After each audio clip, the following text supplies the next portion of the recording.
Good evening, everyone. Welcome to Rocket Purposes Book Club. We are doing John Maxwell's Leadership 101.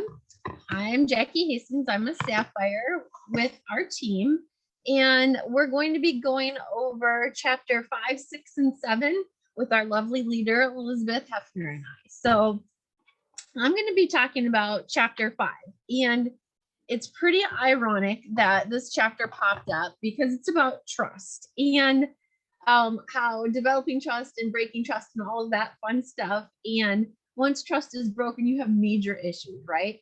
So the fun thing that happened in my household last night that really wasn't so much fun is my older dog decided she had had enough of our younger dog picking on her. She is a herding dog. She's an Aussie Doodle. She was nipping, which is their way of playing, right? Well, old dog had had enough, and she decided to give her the bite.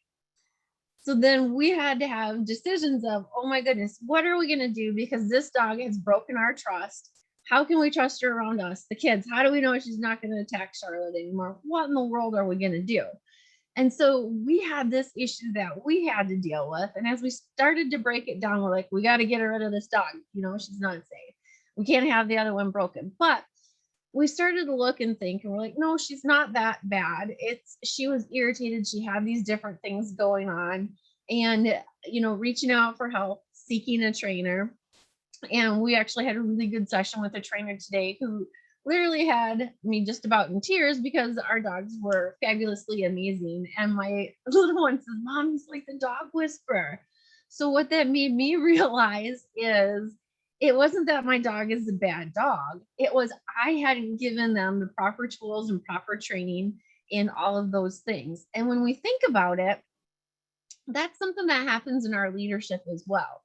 So if we're not as well prepared, we can make a lot bigger mistakes and not mean it. And we can break that trust, and we can have people want to leave, and we can have all sorts of bad things happen. But when we step back and we look at some of those things and we say, hey, you know what? I messed up.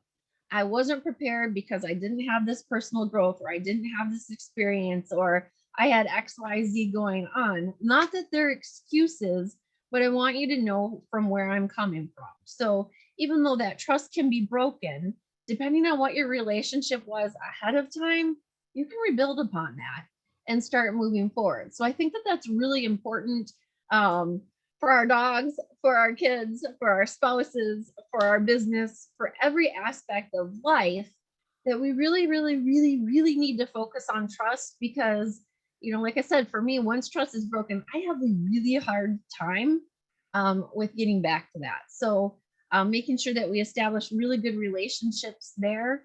And when we screw up, because y'all, it's bound to happen. None of us are perfect.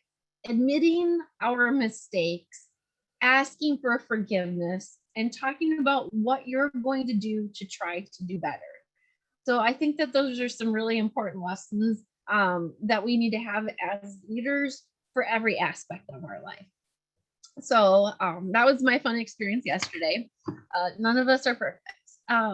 Chapter 6, how can I effectively cast vision? So again, another really fun experience. I love how they were talking about Walt Disney and the merry-go-round, because we're talking about going to Bay Beach tomorrow. And Bay Beach is this amusement park that was set up, oh golly, like a million years ago or something, right? It's really old, and the people who owned it gifted it to the state of Wisconsin, and they keep the tickets for the rides at $0.25. So you can ride rides all day long for $0.25, and they're not like flashy smashy at Cedar Point or Disneyland or one of those things, but it's still really magical. But when you start looking closer, you realize some of the things have some age, some of those things. But when you look at it and you go, here's this great park that we can go to. And this is one of the things we always bribe our kids. I hate going to the state fair. It's like one of my nightmares, right? But we'll say, guys, if you go to the fair, the UP State Fair, you can ride like one ride because it costs like $30, right? Or for that, we can go to Bay Beach and you can ride every ride there as long as you want all day long until we're exhausted. So it's up to them to make those decisions. And even though The state fair is like super flashy and super exciting, and man, that food smells really good, and you got to bring a lot of block. When we look at it and we present the other thing in another way, as a better alternative and getting to do more and seeing the value in things, it's really important. And we can do that with our vision. We can do that as leaders too. So if I were to say, like Rochelle, she not Osborne, Furman, she's on my team. If I were to say, all right, Rochelle, you know what? You had a person drop off of your team, and you know what? You're a horrible leader. You're not doing anything right. Give up now, right?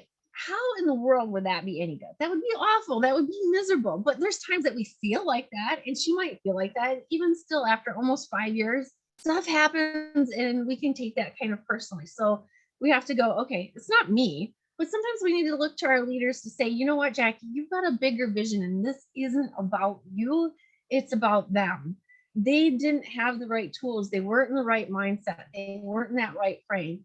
You still have a big vision. You have a lot of people that you want to help, and you're moving forward. So look at the successes and look at how you can bring that love into the relationships with those people and connect with them to help them. So if you're looking at your people, not as numbers, not as a rank up, not as that, but if you're looking at it as the bigger picture and doing this out of love and wanting to help people and as a service, those old dusty merry-go-rounds that only part of the horses are going up and down turn into that magical experience. So think about the magical experience instead of the things that aren't moving correctly. So those are my takeaways for those two chapters, and I'm going to mute myself and hand it over to Elizabeth.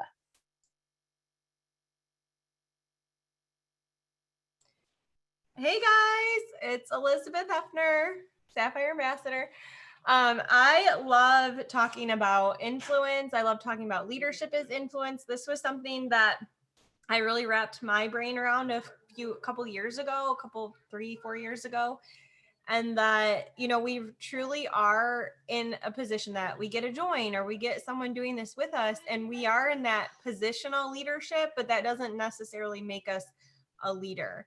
And as we help them and guide them and bring them with this on this journey with us, then that is what is helping us grow as a leader, and us being, you know, continuing to grow ourselves so that we can bring people along with us on this journey.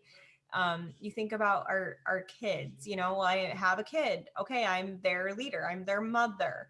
But if I never grow out of that baby stage with them and learn how to parent a toddler and learn how to parent an elementary age kid and learn how to parent a middle schooler and on and on and on, then I'm not truly growing in my leadership, and I'm a positional leader. I'm their mom.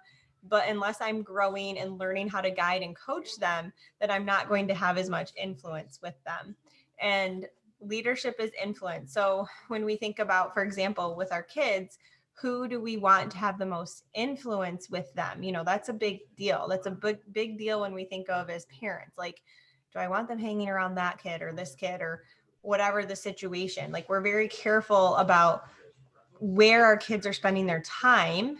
And the same thing goes with this, with our business and with our team. And that's why we do this. This is why we do book club. This is why we have our team calls. This is why we have training, is so that we can make sure that people are learning and growing together, and that we're studying and learning and bringing that down the line so that we can help our leaders be successful too, and help all of you be successful.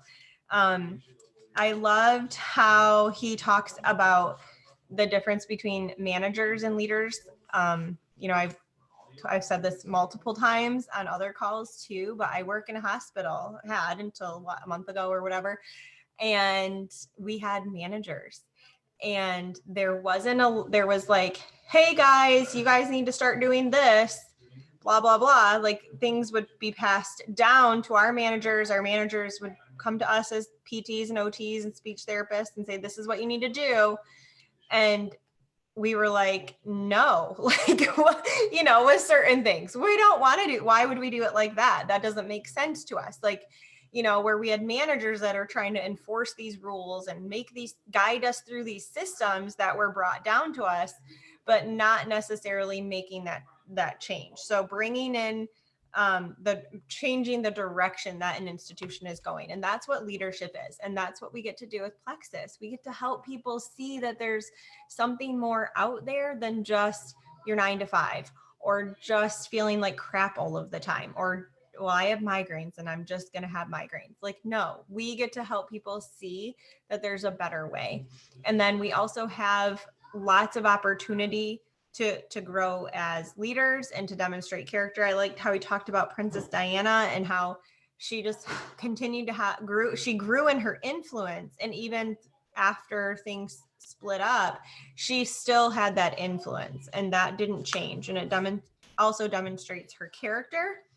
The other thing is people think, oh, well, you do Plexus, you're an entrepreneur, you're a salesperson, so you automatically are a leader. And that's not true either. So that positional leadership is only going to take us so far.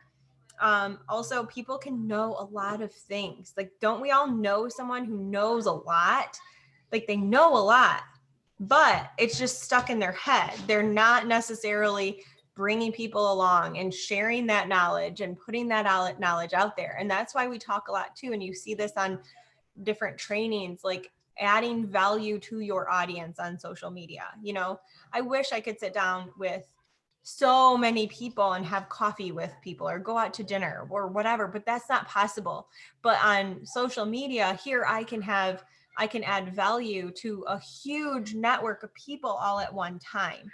So sharing our meal plan, like, it is nothing crazy. Like sharing our chore chart, that is saying, hey, you can have 4 kids and you can run a business and you can work and homeschool and you can still keep your house respectably clean. One of our doctors said, oh, you know, he's very sweet. Oh, you have 4 kids. Oh, and you're working. Oh, that's so great. And make sure you enjoy your kids. And I said, oh, I sure do. I just wish my house was cleaner. And he said, well, your house should be clean enough that no one gets sick, but dirty enough that you're enjoying your children. And I'm like, we're there, definitely there. And over the last several months, we've actually made improvements in how clean the house is. Kids get older, they can do more. So that's kind of funny. And then also, you know, just because we're the first, like I was the first person to start Plexus, and then I brought Jackie along, and then I brought others along. And I had to grow in my leadership to know how to help my people. And I had to know where I could find the information so I could help them find the information. You know, I couldn't just keep signing people up and then not do anything. And then just remembering that we have a volunteer army. When we're helping our workers, there is no reason that anyone has to keep doing this business with us. It truly is a volunteer army. A lot of people in their 9 to 5 jobs, like that's their job. So they keep going and they keep going and they keep going. And whether they like their manager or not, or whether they feel their manager is a good manager or not, or if they see a lot of positive change or not, you just keep going. And with this, it's like ministry. My husband was a worship leader for years and years and years. And I'm like, well, why don't you just tell that person that they can't sing anymore? And he's like, it doesn't work like that. Like he had to be the leader and help them grow in things that they were struggling with. So whether it was attitude or whether it was timeliness or whatever it was, where I'm like, well, just tell them they're done. Like, why are you dealing with this frustration? And he's like, because I'm their leader and because they're volunteers. Like I have to be careful how I bring them along with me. And he's very good at that. Very, very good. So I was grateful that I was able to experience that and then bring that into Plexus too. So those were my biggest takeaways. Oh, I do have one more. So there's in the John Maxwell's a teamwork book, and he talks about climbing a mountain. It's been a while since I've read that, but talks about climbing a mountain. And this kind of reminded me in the pioneer myth, but that we can't just climb a mountain by ourselves. We have a team. We have people helping. It's like working together and truly linking arms to make that journey happen, that we really truly do work as a team. And I just appreciate that so much. And I love working with my leaders, and I love doing that. I love, you know, chatting and talking and being friends with my leaders, but also that we can do this together and link arms and run. So I do appreciate that so, so much. And it was a good reminder there. He goes in his bed.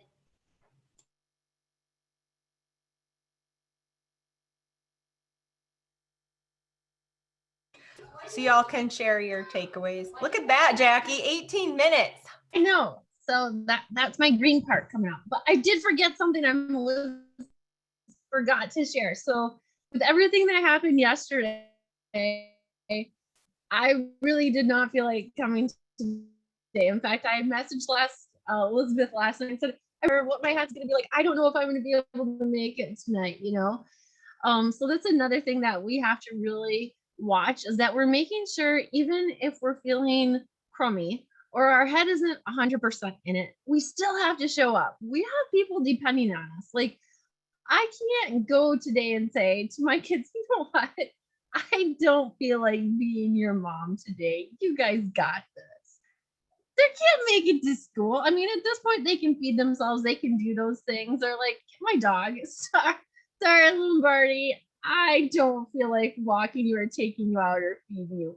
He's going to eat your couch and poop on your floor. So there's going to be consequences when we don't show up. So if we don't show up for our business, we suffer the consequences. Our people suffer our consequences. And then it goes back to that first chapter where we talked about trust. So that's where it's really nice that we have the three-way chats, or we have spouses, or we have whatever.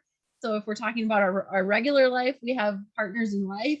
And for our business, where we have our sponsors that we can reach out and say, I am having a tough time. I might need some help here. I might not be able to show up as my best self. I'm going to do my best, but I need your backup. So making sure that when you're not able to show up, that you've got a backup plan, that somebody's going to be there to help. So that's the last thing I forgot, and I'll quit talking.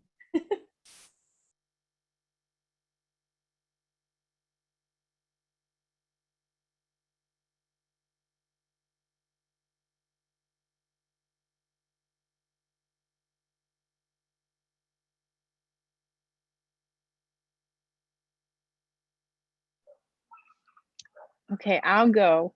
So I wanted to talk about, or kind of build on what Elizabeth was talking about tonight in the chapter about casting vision, and about linking arms with people. And he said something about when you don't have a strong vision, finding someone that you're really close with, that you could link arms with and kind of share off of their vision, or basically like letting some of your team borrow your vision, or casting your vision to them, so that you can let them know, here's where you can go. Even if I don't want to go there, that's okay.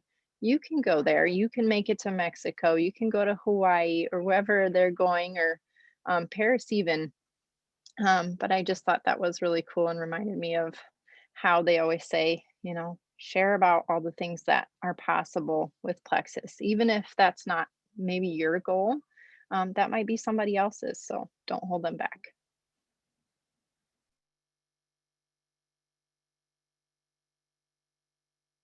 Yeah, I think if you had asked probably your leaders that are on here today, if we thought we would be where we were at the day that we signed up, probably not. I know I never thought that, but it was continuing to build that belief and catch that and watch some successful leaders and see these things. And initially I didn't start sharing right away, and that was something I took opportunities away from other people who were maybe looking for that belief, that vision, that something else. So just because you may not have felt like sharing right away, or you're looking for your own testimony, or some of the other things that we hear people say, don't rob the people that you're signing up of that opportunity. It's kind of like if you have a kid who has special needs, you don't say, I'm sorry, you've got ADD, or you're dyslexic, you're never going to make it. Like, you would never do that. You would never encourage that. You would never not encourage that person.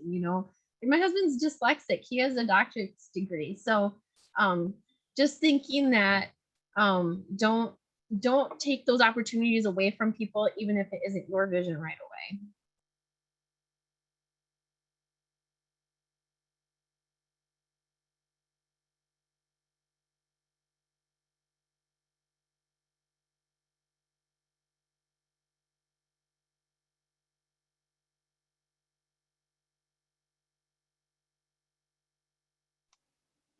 So I'll share something that Fallon actually just shared on our gold coaching call. She was talking about, and most of us have probably heard it, her stuck time. And when she would have people say, well, how much do you make now? Or something like that, she always deferred to her vision. Well, I'm going for diamond. And she would give an example of someone specifically who had been in diamond. So, 5 years ago when she was headed to diamond, there were not as many as there are now for our examples. In fact, I borrowed one of Rochelle's posts today and put it in Rock Your Purpose. And it gives lists of different types of people who are at the top of this company, whether they're introverts or extroverts or teachers or medical field.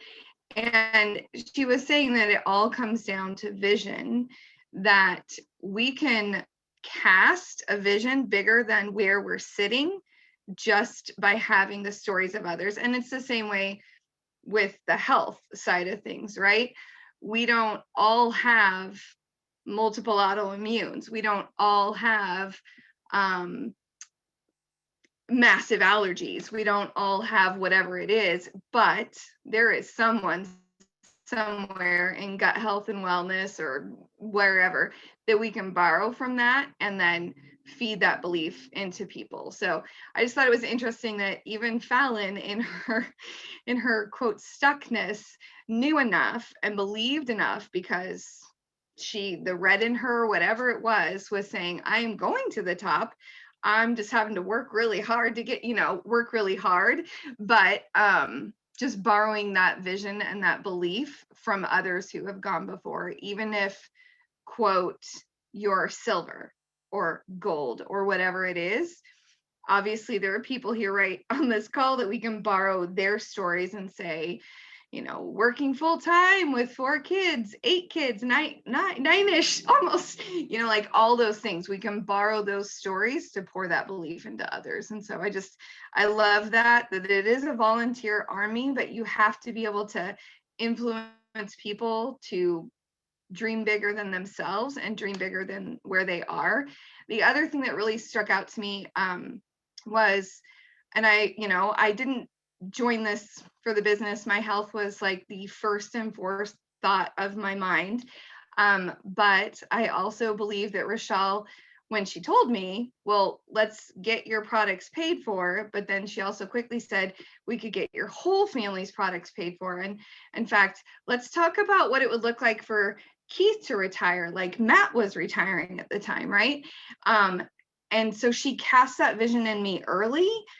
And I caught it because as I was approaching 45 at the time, it occurred to me that we were 20 years away from retirement, and actually 30 years if you work to 72 now, 30 or 73, whatever it is for full retirement. And that did not appeal to me at all. And I was like, oh, okay. So just finding people's pain points, what will charge them to move forward with the process, even when you get told no or people quit. Moving forward in the process, always moving, falling forward all the time. So it was just a really good call, and I love that she shared that tonight because it went right along with the last chapter, especially. That is so awesome. I love it. I love hearing about it too, because I wasn't on the call, so I love it that you shared that. You should post something about it in Rock Your Purpose. Of course. I mean, you knew I was going to say that, right? But yeah, casting vision is so important. I really feel like I left so many voice messages today for different people on my team about this exact topic, because the thing is people don't know what they don't know. They just don't know what they don't know. I didn't know what I didn't know. I did not know what Fallon knew.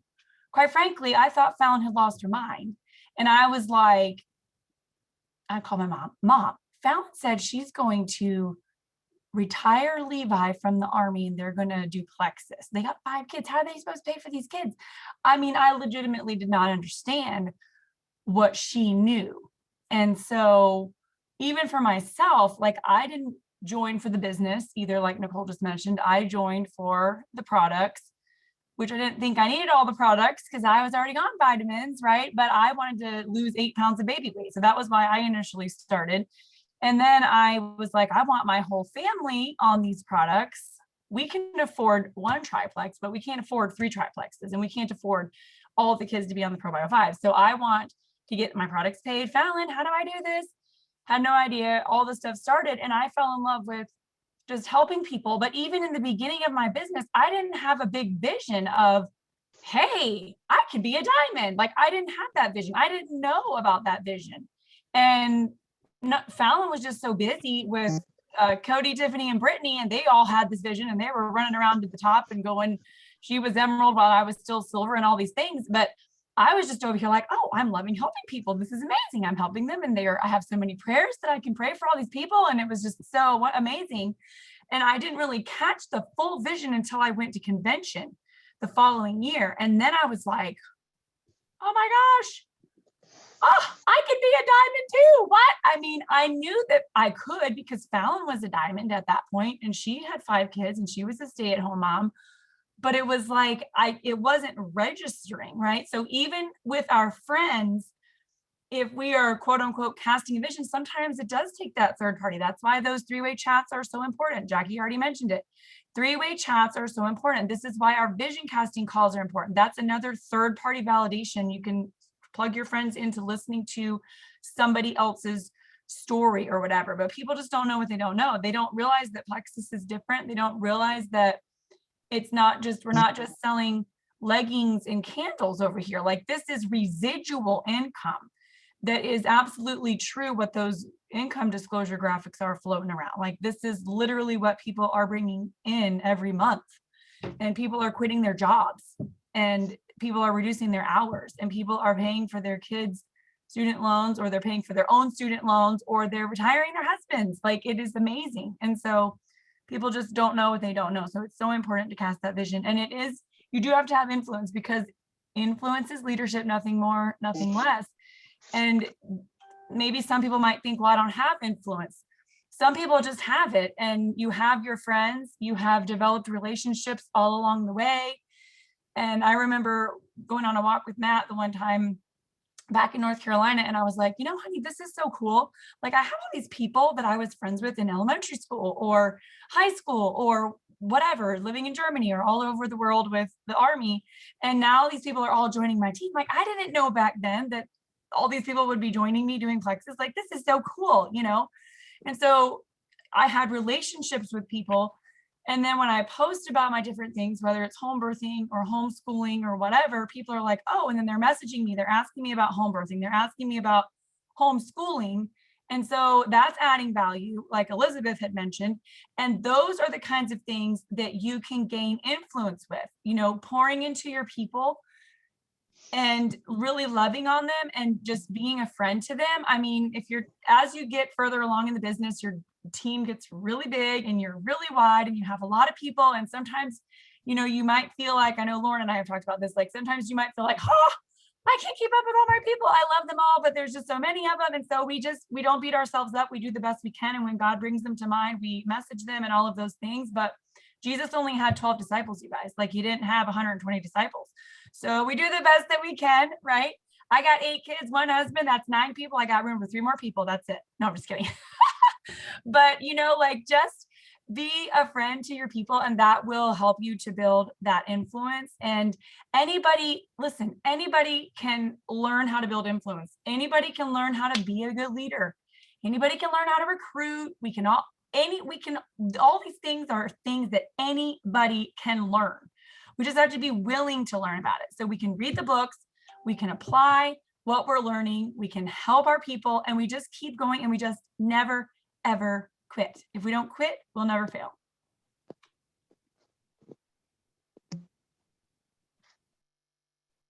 I loved that, all of it. And yes, they're all learned skills. And I think all of us can agree that we're all still learning, right? Who here has arrived? Nobody should be raising their hands. We're all still learning. And that is what I wanted to talk about, because I was reading, or actually listening to, the chapter about trust, and it was like hitting me in my blind spots. And I'm just being transparent with all of you, because, and hopefully you guys are reading these and reflecting on your own leadership skills, right? You're not thinking of all the other people that need to hear this. You're looking at yourself and saying, what can I do better? That's what I like to do when I read these leadership books. I'm learning for myself. Anyway, the trust chapter hit me hard because it's like, if you're not showing up consistently, then your people are not going to know what to expect of you, right? And so when you're going through stuff, which all of us have gone through stuff, now everybody should raise their hands for that one. We all have or are going through stuff.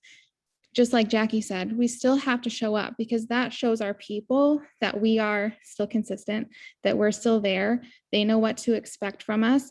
Like, yep, I know Lauren's going to be on book club tonight because she's always on book club. Yep, she's going to be on team call because she's always on team call. Yep, she's going to answer my phone call, you know, that kind of stuff. And there have been times that I have fallen short. And I know all of my leaders can say, yeah, I can think of a couple times where Lauren's maybe dropped the ball. And it's fine. We've all been there. We've all dropped balls here and there, but it's just learning and growing from those experiences and reading books like this and saying, okay, like where can I show up better? And then doing better as you learn. So just wanted to be transparent and open and share my biggest takeaway with you guys right now.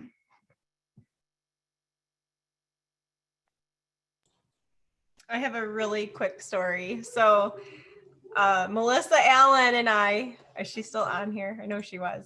Yep, she is. And so we had this call scheduled. We're like, hey, let's chat on whatever. I'm like, hey, how's it going? Because I had some stuff. I'm like, we can, I'm like, oh, we can work on this, and it's good. Like, this is what we do as leaders. Hey, these are things that we can work on, right? And she's like, this happened, and then this happened, and then this. I'm like, oh, this is not a good time for this kind of call. Okay. How did it go from what we were talked about last week? Like, let's regroup here and talk about something different because I needed to pour into her and support her where she was at, not be like, oh yeah, by the way, you also need to work on this, even though your car's in the shop and your kids, whatever. It just was that timing, that law of timing, and saying, it's okay. Here you go. Here's your virtual hug over the phone. I'll see you Friday for a real hug and let's get through this. So, I just remember that standing out, and when Rochelle was talking, like, you just pour into your people, and I was actually messaging her today. I'm like, you're doing so good. Like, you have a lot going on, but you're doing so good. We can do this, So really being not always a cheerleader, but there's definitely that part of being a leader too. So. Recording in progress.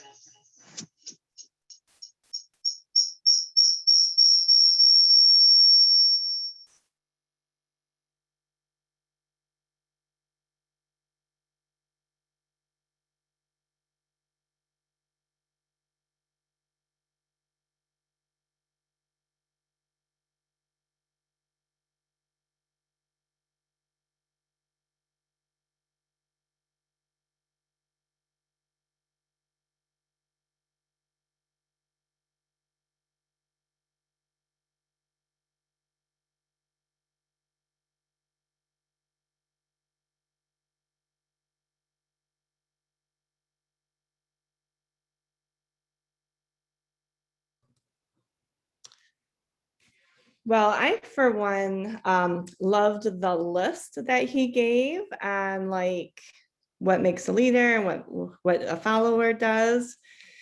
And I felt that was kind of eye-opening for me because I could kind of go down the list and see what areas I was falling in the leadership category and which areas I was falling in the followers category. So that was a good kind of checklist for me to kind of reevaluate myself and where I'm at with my business and where I need to improve on. So I felt that was a very good, good list to have. I'm really enjoying this book too.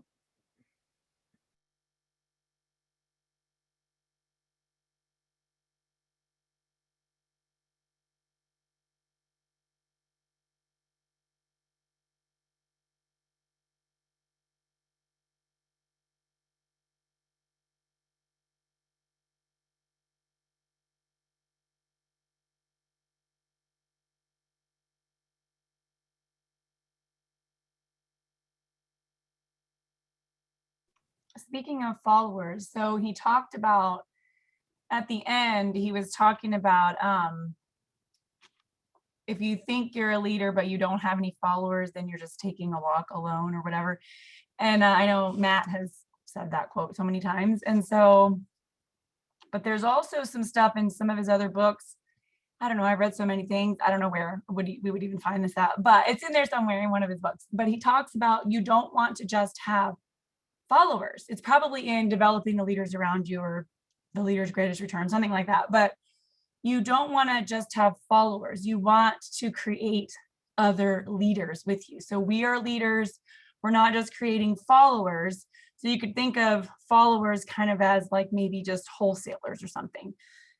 And then, but you want to be creating other leaders. You want to be building up other leaders and creating other workers. Because if we just only talk about the products, then we're going to have a back office full of wholesalers, which, hello, that's fine too. All of us on here have a lot of wholesalers that are just loving their products, and that is great. Our products are amazing, right? But we definitely want to be talking about the business, sharing the business, and creating leaders.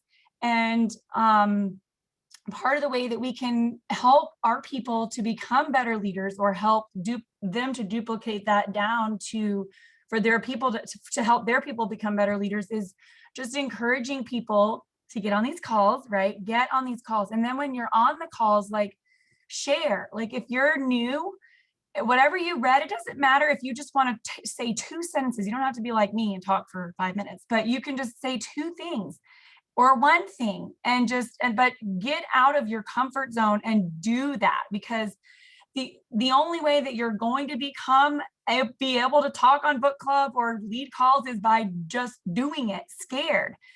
I didn't start out almost 6 years ago leading book clubs, you guys. Like, no. If somebody told me I was going to lead book clubs, I'd have been like, no, I'm not doing that. Never. Don't ask me. Don't talk to me about it. But here I am, right? And so I've learned and I've grown into a leader, and I really just followed whatever Fallon said to do. She said, be a visible leader. Just post on in Pink Power. Just post in Pink Power. I don't know what to post in Pink Power. What am I going to post in Pink Power? You just need to, whatever stood out to you, whatever you're reading, whatever you're doing, just post. Like, you need to be, people need to see you as a leader. Your team needs to see you as a leader. Okay, here I am posting. I didn't know what to post because she had all these other leaders that were posting all these great things. And I'm like, do these people actually write these posts, or are they just copying from other people? Because those are some really good posts over here, you know? And so whatever, but like, get out there and be a visible leader for your team. If your team is not on book club with you, then they're not going to see you, right? So then what we do? We get on afterwards and we say, oh my gosh, book club was so amazing. I missed you on there tonight. This is what I learned. Small little snippet, whatever. Or if they are on book club, oh my gosh, I love seeing you on book club tonight. What was your favorite takeaway? Something like that. Like, just encouraging them to get on and do these things with you, encouraging them to get on Monday night team calls. Obviously, Monday night team calls are just more listening and note taking, right? And book clubs are more interactive. We want you guys to interact with us. Like, this is perfect timing to practice talking. It's a small group. Nobody's judging anybody. We're in our pajamas. We don't have makeup on. Some of us do, some of us don't. I do have clothes on. My hair is over my shirt. Jackie said something to me before the recording started. Clothes are optional, just kidding. But I'm just saying, like, get on here and like talk and say some things and do things scared. That is how you are going to grow. You have to get out of that comfort zone. You can't even have one little pinky toe inside the comfort zone. No pinky out. We're out of the comfort zone. We're doing these things scared. And that's a way that we can, yes, create followers, but we are trying to create leaders here with us. Swimsuits are accepted. PJ bottoms, yes. Zoom mullet over here. Oh, that's funny. Hey, so Rochelle motivates me all the time. And I want to introduce myself. I'm Leanne, and my husband's Daniel. This is our first time at book club, so we're very excited to be here. It's great to see all your faces. And like, I've seen your posts and they're awesome. And they're very encouraging because I'm just a silver. So we're like really starting off just beginners and learning so much. And my husband always tells the kids, leaders make other good leaders. So that's something I'm learning and very new at as well. So anyway, it's really great to see you guys. Thanks for having me here. You want to say anything?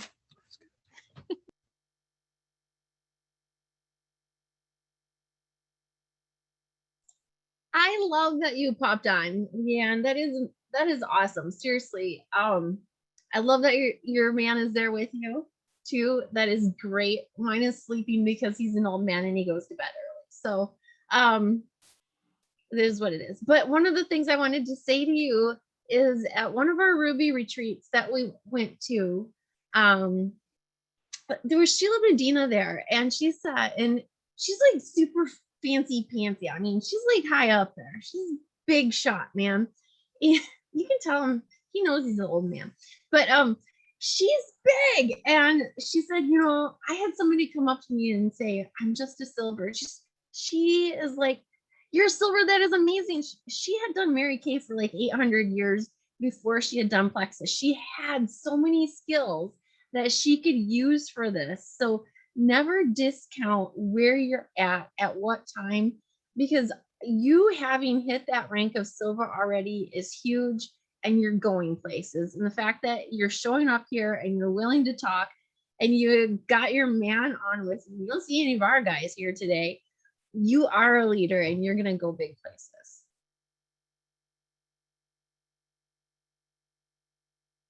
Thank you, Jackie. I'm still learning how to use these buttons too.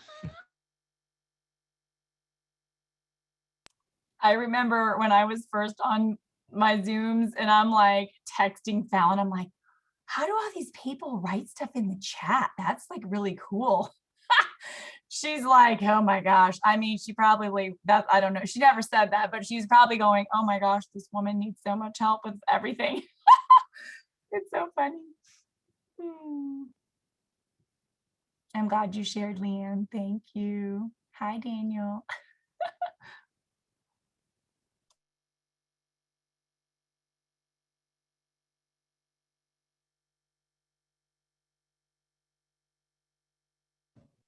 You guys, can you hear me? Hi. So I'm at work right now and I decided to just I was like, what time is it? I didn't even know what time it was, and it happened to be book club. So I popped on and I feel like it was just the perfect moment to come and say hi to you guys. And Lauren, I popped on and you were just coming on and it's exactly what I needed to hear. So I appreciate that so much, because sometimes it's hard to be a leader, and especially when you're not used to being in that role. So sometimes it can be a little overwhelming for me. But I need to step up to the plate, because when you start getting momentum and people joining your team, there's people that, are counting on you, and you're not just looking out for yourself anymore. You're looking out for all your friends and family members. So it's just, a really good reminder for me to, just step up to the plate and step out of your comfort zone, because gosh, I suck at doing that. I'm so bad at it. I just resort to crawling under a rock and being quiet and shy. And so anyway, I can do this. So thank you. I appreciate all you guys talking. I have to say something to you, Angie, seriously, because you are so terrified of these things, and you don't see yourself as a leader. But I had a wellness event yesterday and I copied and pasted your story in there. I'm going to send you screenshots of how many people were amazed by your story. So even if it's not the people that you have personally signed up, your story has touched so many people and created a ripple effect that you just have to have that belief in yourself that you have the power to make a change. Even if you're not the one that's physically touching those people, you're still doing it. Oh man, oh my gosh, that makes me want to cry. That's so awesome. Yeah, I have to remember that just a couple times that you post and share your story, touching so many people's lives. It's amazing. And you got to remember that, sometimes you forget what's really happening behind the scenes. And yeah, posts are powerful, people. It's like you sometimes, and I notice like a huge difference if I don't post consistently. I notice a big difference with people reaching out to me, obviously, or I don't know. I just feel like I've kind of been falling off the bandwagon a little bit with a little bit of everything. So it's good I need to get back in the game and just be there for everybody. Well, as we learned in the last book that we read, consistency compounds. So just get back at it. And we've talked about this the last couple of days a little bit. Sometimes you just kind of get into funks and you're like, not you, just everybody. But taking action and just doing the things is going to cure that. So just keep going, keep showing up, even on the days where it's like the last thing you want to do, because we all go through seasons like that, right? But just keep doing the things and you can do it. Everybody here, you can do it. We can do it. I loved that book. Oh my gosh. We're going to have to read that again sometime. It was so stinking good. Consistency over time is what brings that massive success. And we all, like you just said, Lauren, we all have issues. We all have things at times, and we all there have times where we don't feel like doing stuff. I mean, I had to lead a team call one time right after my miscarriage, and I burst into tears, and I just kept talking anyways. And then I had to lead a team call one time with a pounding headache, which I never get headaches. It was like really weird. And I'm like over here, oh my gosh, my head is pounding, but I'm here showing up anyways. And we just have to do the things. It's like you said, Jackie, we're not going to stop being a mom for the day. All right, y'all, I'm on vacation. You know, when you go on vacation with all your kids, it ain't really a vacation. I'm just saying. But yeah, keep doing the things, keep showing up, because you just don't know you don't know what's going on behind the scenes. And like you just said, Angie, the posts are powerful. Your testimonies are powerful. This is why I tell everybody, write your testimonies, get them in the Gut Health and Happiness and Beyond page, get them into Rock Your Purpose so that other people can read them. Nicole, you mentioned it. Everybody, we don't all have the same stories. I don't have fibromyalgia. I don't have diabetes. I don't have allergies. I don't have migraines. Like none of that stuff is going to talk to anybody that does, right? I just wanted to lose 8 pounds of baby weight and I had more energy. That was my testimony in the beginning. That was not very exciting. I was like, Tiffany Wilson, can I use your testimony? Because that's way more exciting than mine. So using other people's testimonies, but never, ever, ever, ever giving up. I was telling Nicole today, because we were on the phone. I don't know, you guys know Emily Haas. I'm sure you probably all do. And if you don't, you can look her up when we're done. She's under Brittany Howard. She was Brittany Howard's level 3. And Brittany kind of adopted her because the 2 people in the middle weren't really working. And Emily was sat at, I think Ruby, I don't know, senior gold maybe 2, but she sat at her ranks for so long. And she just was like, obviously wanting to grow, but just unable to get past that. And she never stopped doing the simple, small things. She never stopped following up, reaching out, doing her IPA. She never stopped posting in the team page. She wasn't a jewel yet, but Brittany always treated her like a gem. And she's like, lead team calls with us. So she was always leading team calls. She was always posting in the team pages and doing the things. And now she is a senior Ruby, super close to Emerald. So it doesn't matter how long it is taking you to get to that next rank. It's not a matter of, I should be XYZ rank by now because I just feel like I should. Well, yeah, I mean, how many of us would like to be diamond already, right? Like, hello. But there are things that we're learning, that we're doing, that we're growing. God is teaching us things. We need to, instead of focusing on, I want to be diamond or whatever your next rank is, we need to be focusing on, hey, God, what are you trying to teach me in this season? I have 8 kids. I have number 9 on the way. I am trying to be present for my kids. I am not here to be like racing to diamond. And then I don't even know what's happening. Where are my kids? How old are they? What's their names again? I mean, you can't do that. I guess you could, but I don't want to do that. So I want to be here for my kids. And so I'm here to learn what I need to learn in this season. And diamond will come in God's timing. Okay. And that doesn't mean that I just just because life is hard or I'm pregnant or whatever the case may be, I just stop doing the things. I still am doing the things that I've been doing for almost 6 years, like literally still doing all the little same things that I've always done. I just have never stopped. I've never stopped posting. No, I don't always post on Sundays because I'm resting and my phone is off. Like if y'all need me, see you on Monday. Like I'm not going to be on my phone, right? But I'm just saying, like, doing the little, just never stopping. Everybody has things. Everybody is either working, has a bunch of kids, has issues, has whatever. I mean, fill in the blank. It doesn't matter. We all got things. We all got issues. We all got stuff. We all also have 24 hours. So there's no excuses. It goes back to your why. What do you want? And how bad do you want it? What do you want to do with this? You know? So just never stopping, never ever stopping, because you don't know what God is trying to teach you in the different seasons that you're in. And then it's just like being in labor, right? You have the doctor that might come in and say, oh, you're only 1 centimeter dilated. That's what they told my mom. You're going to have a September baby. Here my mom goes home. My dad's out trying to buy a sailboat. And Mom, you should be getting on here telling this story. I see you with no video on. But anyways, she ends up in labor and now is racing back over the bridge to get to the hospital. And I was born on August 31st. There was no September baby. Your labors can go from 0 to 10 in an hour, in less than that. You don't know, like you can be sitting here at gold or sitting at ruby or sitting at whatever. And then the next thing you know, you are like flying to diamond, which is what happened to Fallon.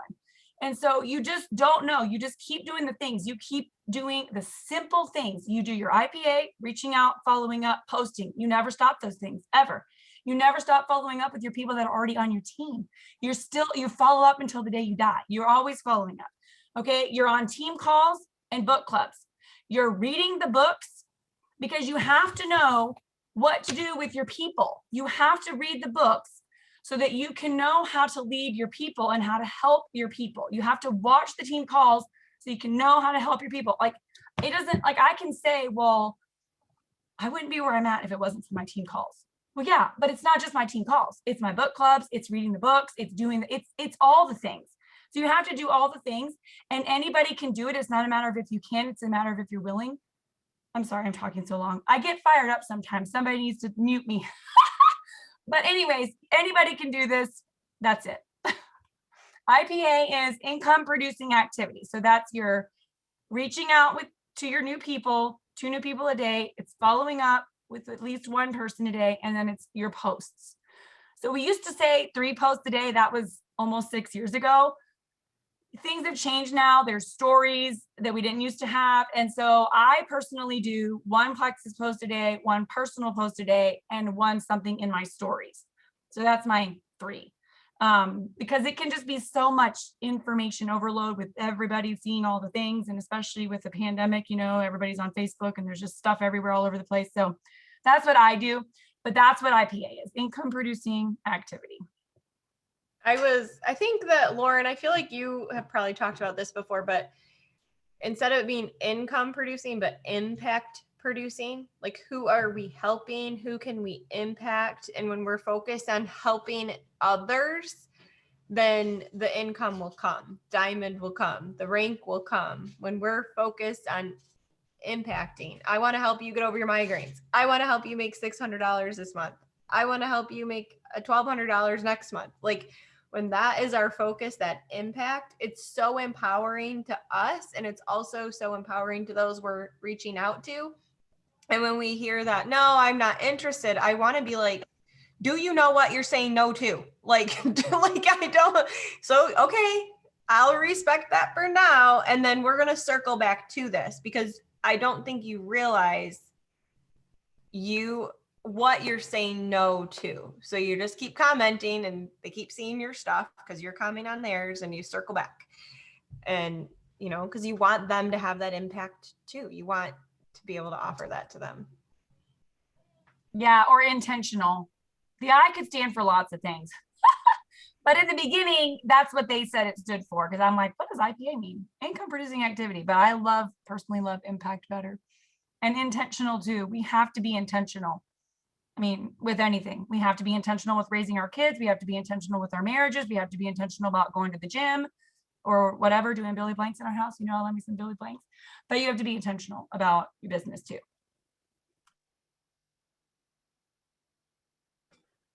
I don't know if Angie's still on the call, but what she was sharing about, you know, wanting to like crawl into a hole or something when she thinks about like being a leader in certain ways. I have totally felt that. I feel that every day.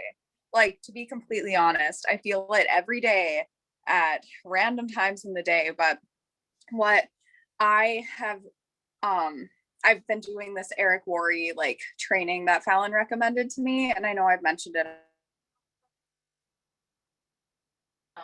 He said something like, the best leaders realize when those thoughts of like self-doubt and are creeping in, and they take action. There's fear. When I heard it from Eric Worre, it clicked. Like, it really clicked in my head. And like, my biggest overwhelm, I could say, was like responding to people's messages when I first reach out to them. Like, holy crap, my Instagram is blowing up right now. And it's been like 2 weeks of this. And anyway, yeah, so I'll like go onto my messages, and I see like all of these messages that I have to answer, and like I feel the overwhelm in my belly. And then I'm like, no, I have to do it. And then as soon as I used to let the overwhelm like completely take over my mind, but now I'm like, no, I can do this. I feel this, and it's okay that I feel overwhelmed, but I can take action too. And then once I take action, it's gone.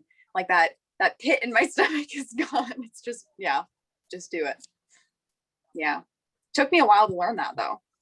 I was gonna say, Michaela, the best cure to inaction is action, and the best cure to feeling sick to your stomach like you're not doing enough is doing exactly what you've been procrastinating. First-hand experience in that, girl.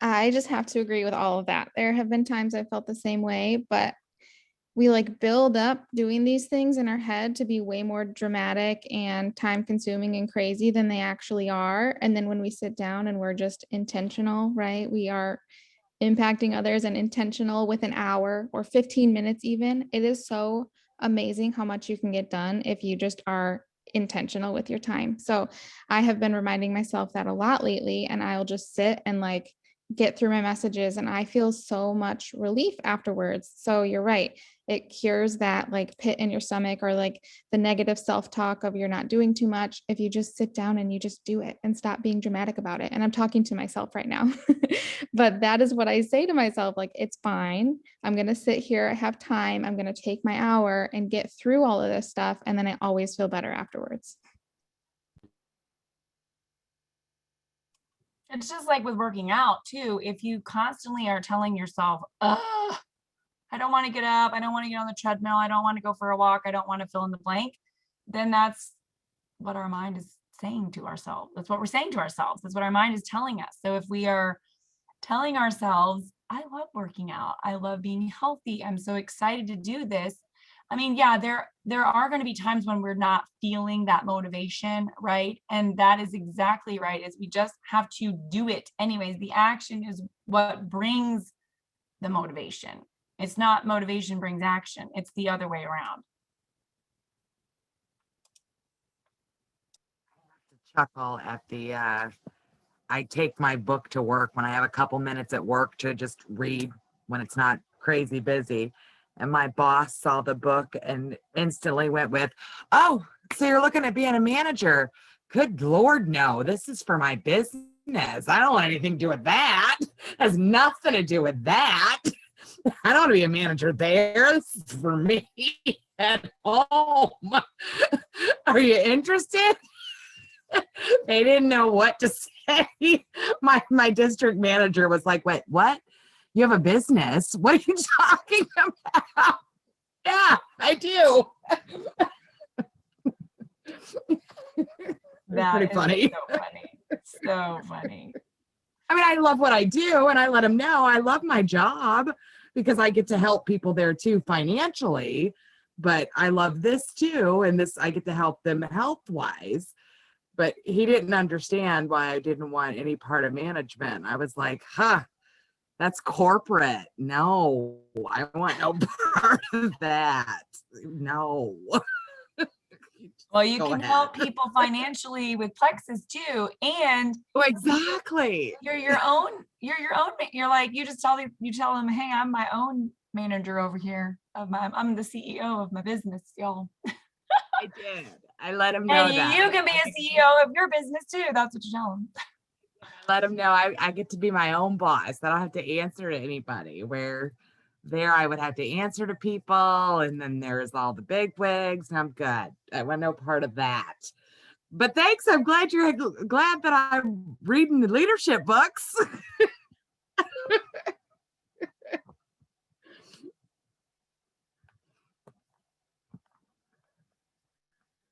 But you know what? Is he saw potential in you and he's seen growth in you. And those things, I mean, he's seen things in you that you might not have seen before. So you do have the potential to do those things that you didn't think you had the ability to do.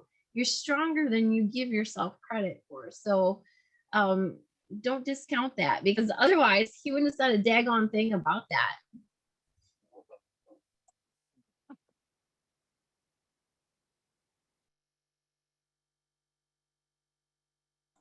Oh my goodness, everyone. It is past 10 o'clock. I am so sorry. We started off a little bit quiet today, but I want to be mindful of everyone's time. If you do need to hop off, if you've got commitments that you need to do, go ahead and do so. I'm gonna hit stop recording here, maybe.